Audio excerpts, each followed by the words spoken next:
the Caregiver Connection podcast by Best Care, where we dive into new topics each week, drawing inspiration from our insightful and educational blog posts. We're committed to providing valuable information that impacts both home care clients and caregivers. Without further ado, let's jump into this week's episode. PCA versus CNA. What's the difference? As you're exploring career options in healthcare, you might wonder, is a PCA the same as a CNA? While both roles focus on providing essential care services, there are significant differences in their training requirements, responsibilities, and work settings. Best Care is here to help you learn more about these two vital roles so you can decide which career path is best for you or find the best support for a loved one in need. We'll explore the key distinctions between personal care assistants, also known as PCAs, and certified nursing assistants known as CNAs, helping you understand which role might better suit your career goals.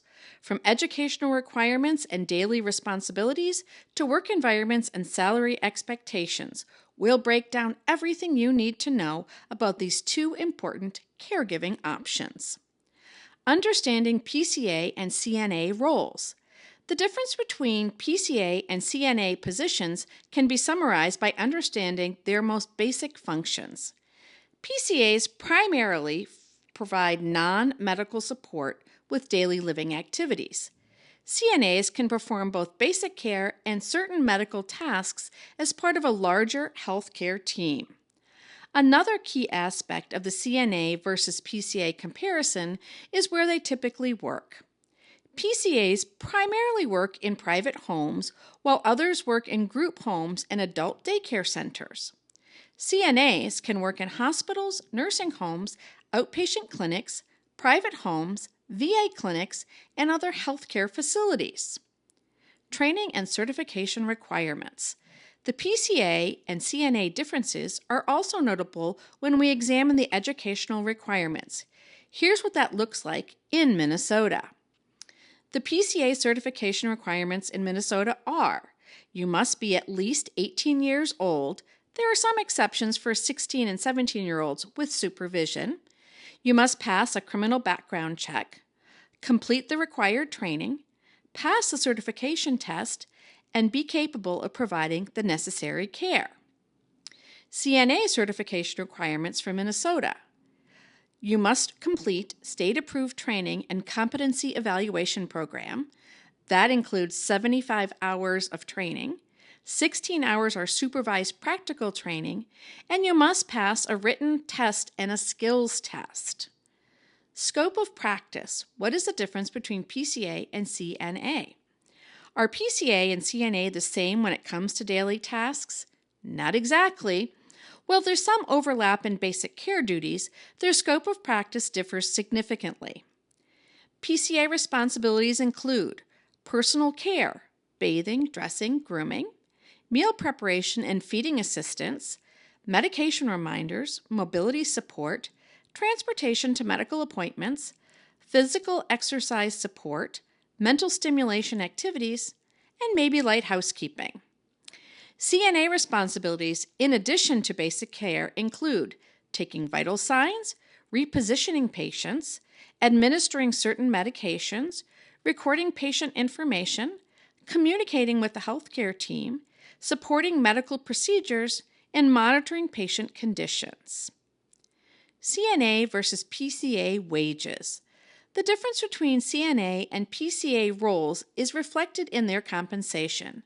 CNAs generally earn slightly higher pay due to their medical responsibilities, with the median annual salaries around $39,000, compared to PCAs at approximately $35,000 per year.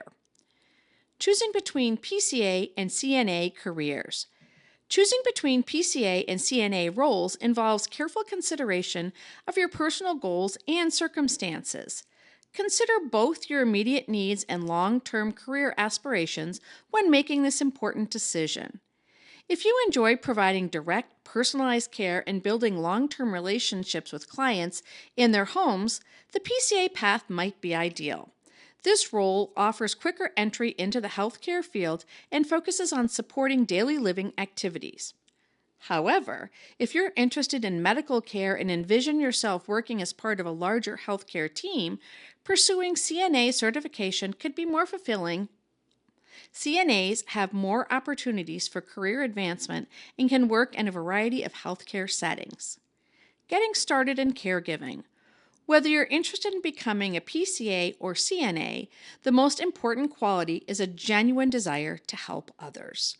Both roles offer rewarding opportunities to make meaningful differences in people's lives, just in different ways. The path you choose should align with your personal strengths, professional goals, and the type of care environment you'll thrive. At Best Care, we recognize that selecting a caregiving career path is a crucial decision that demands thoughtful consideration. Our team is here to answer your questions and help you to understand which role might be the best fit for you and your caregiving journey. If you find this podcast helpful, share this with a friend, leave a review, and don't forget to subscribe. Contact us today for expert guidance and support. Visit bestcaremn.com. Thanks for listening to the Caregiver Connection.